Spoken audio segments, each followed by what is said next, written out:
जय गुरुदेव, जय माँ गायत्री। सभी को मेरा प्रणाम। बहुत से लोगों के मन में संशय होता है कि हम गायत्री का जप करते हैं और हमें उसका लाभ नहीं मिलता। और कुछ लोग तो ये भी कहते हैं कि जब से हमने गायत्री मंत्र जपना शुरू किया है तब से हमारे जीवन में कुछ न कुछ अनहोनी होने लगी है और सब कुछ बुरा बुरा होने लगा है, कुछ भी अच्छा नहीं होता है।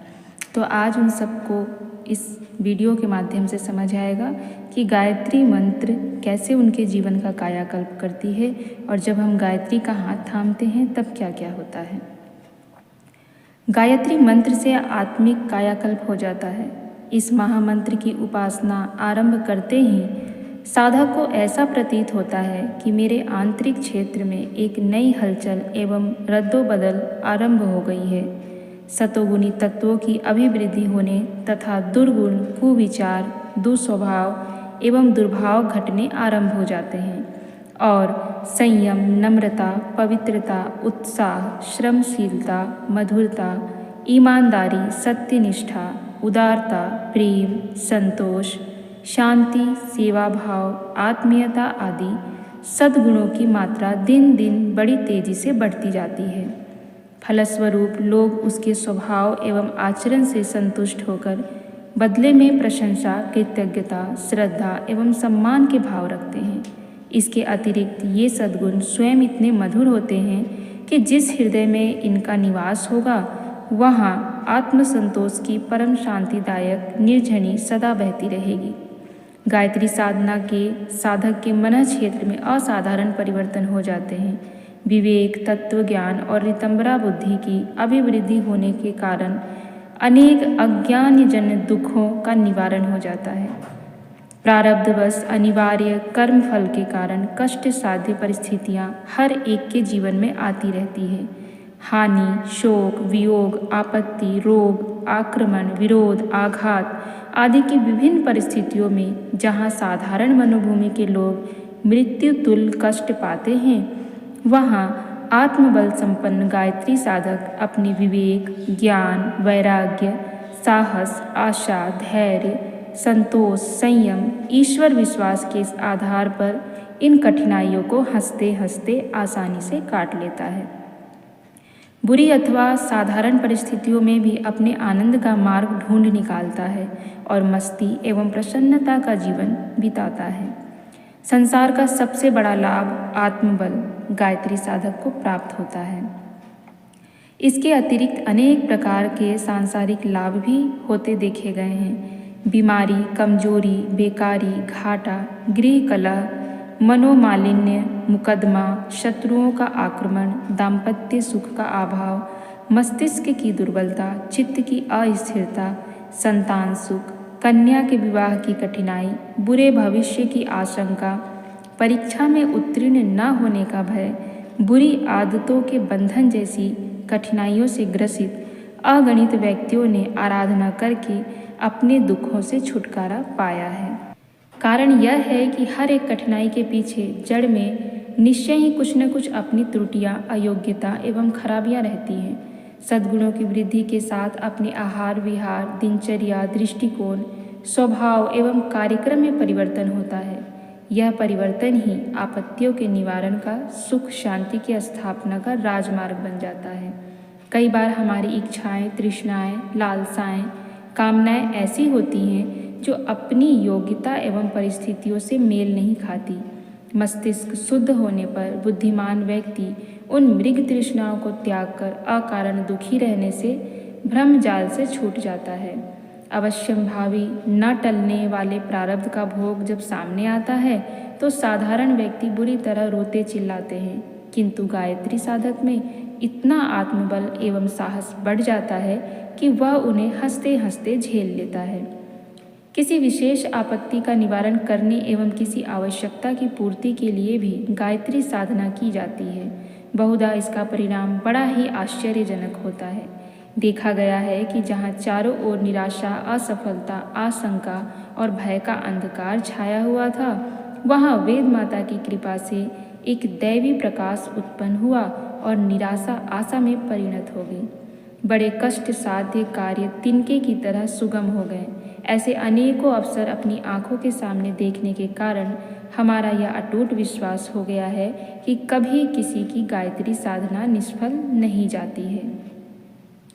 गायत्री साधना आत्मबल बढ़ाने का अचूक आध्यात्मिक व्यायाम है।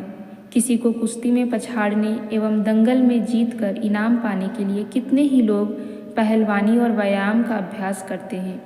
यदि कदाचित कोई अभ्यासी किसी कुश्ती को हार जाए तो भी ऐसा नहीं समझना चाहिए कि उसका प्रयत्न निष्फल गया। इसी बहाने उसका शरीर तो मजबूत हो गया, वह जीवन भर अनेक प्रकार के अनेक अवसरों पर बड़े बड़े लाभ उपस्थित करता रहेगा। निरोगिता, सौंदर्य, दीर्घ जीवन, कठोर परिश्रम करने की क्षमता, दाम्पत्य सुख, सुसंतति, अधिक कामना, शत्रुओं से निर्भयता आदि कितने ही लाभ ऐसे हैं जो कुश्ती पछाड़ने से कम महत्वपूर्ण नहीं है। साधना से यदि कोई विशेष प्रयोजन प्रारब्धवश पूरा ना भी हो तो भी इतना तो निश्चित है कि किसी न किसी प्रकार साधना की अपेक्षा कई गुना लाभ अवश्य मिलकर रहेगा। आत्मा स्वयं अनेक रिद्धि सिद्धियों का केंद्र है। जो शक्तियाँ परमात्मा में है वे ही उसके अमर युवराज आत्मा में है। समस्त रिद्धि सिद्धियों का केंद्र आत्मा में है, किंतु जिस प्रकार राख से ढका हुआ अंगार मंद हो जाता है वैसे ही आंतरिक मलिनताओं के कारण आत्म तेज कुंठित हो जाता है। गायत्री साधना से मलिनता का पर्दा हटता है और राख हटा देने से जैसे अंगार अपने प्रज्वलित स्वरूप में दिखाई पड़ने लगता है, वैसे ही साधक की आत्मा भी अपने रिद्धि सिद्धि समन्वित ब्रह्म तेज के साथ प्रकट होती है। योगियों को जो लाभ दीर्घकाल तथा कष्ट साध तपस्याएं करने से प्राप्त होता है, वही लाभ गायत्री साधकों को स्वल्प प्रयास में प्राप्त हो जाता है। गायत्री उपासना का यह प्रभाव इस समय भी समय समय पर दिखाई पड़ता है। इन 105 वर्षों में ही सैकड़ों व्यक्ति इसके फलस्वरूप आश्चर्यजनक सफलताएं पा चुके हैं और अपने जीवन को इतना उच्च और सार्वजनिक दृष्टि से कल्याणकारी तथा परोपकारी बना चुके हैं कि उनसे अन्य सहस्त्र लोगों को प्रेरणा प्राप्त हुई है।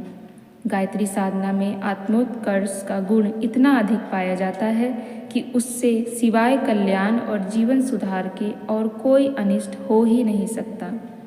प्राचीन काल में महर्षियों ने बड़ी बड़ी तपस्याएं और योग साधनाएं करके अणिमा, महिमा आदि रिद्धि सिद्धियां प्राप्त की थी। उनकी चमत्कारिक शक्तियों के वर्णन से इतिहास पुराण भरे पड़े हैं। वह तपस्या और योग साधना गायत्री के अधिकार पर ही थी। अब भी अनेकों महात्मा मौजूद हैं जिनके पास दैवी शक्तियों और सिद्धियों का भंडार है।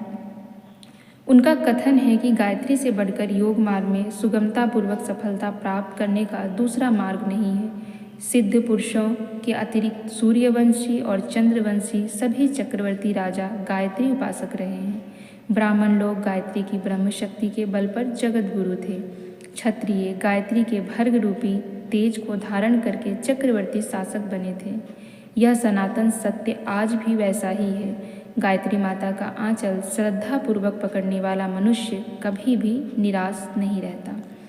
आशा है कि जिन लोगों के मन में ये भाव थे कि हमने 3 साल किए, हमने 5 साल किए, हमें कोई लाभ नहीं मिला, आपको इन बातों से स्पष्ट हुआ होगा कि लाभ ना मिलने का क्या कारण होता है और क्या होता है जब हम गायत्री का हाथ पकड़ते हैं। श्रद्धापूर्वक माँ गायत्री का आंचल पकड़ेंगे तो आपको कभी भी निसफलता हासिल नहीं करनी पड़ेगी, आपको सदैव सफलता हासिल होगी। तो इसलिए अपने में सुधार कीजिए, श्रद्धा रखिए, भक्ति रखिए, भाव रखिए और प्रेम और पूरे विश्वास के साथ गायत्री माता का आंचल थाम लीजिए। इसके साथ ही आप अगर किसी प्रकार से लाभ नहीं भी पाते हैं तो यूँ समझिए कि आपका जो प्रारब्ध है उसे गायत्री माता धीरे धीरे मिटा रही है और जिस दिन आपका प्रारब्ध मिट जाएगा उस दिन आपको स्वतः ही सब कुछ अपने आप मिलने लग जाएगा, जैसा कि आपने कभी कल्पना भी नहीं की होगी। तो गायत्री पर विश्वास रखिए, परम पूज्य गुरुदेव पर विश्वास रखिए और श्रद्धा भक्ति के साथ अपनी भक्ति को यूं ही अग्रसर आगे बढ़ाते चलिए। जय गुरुदेव, जय माँ गायत्री, सभी को मेरा प्रणाम।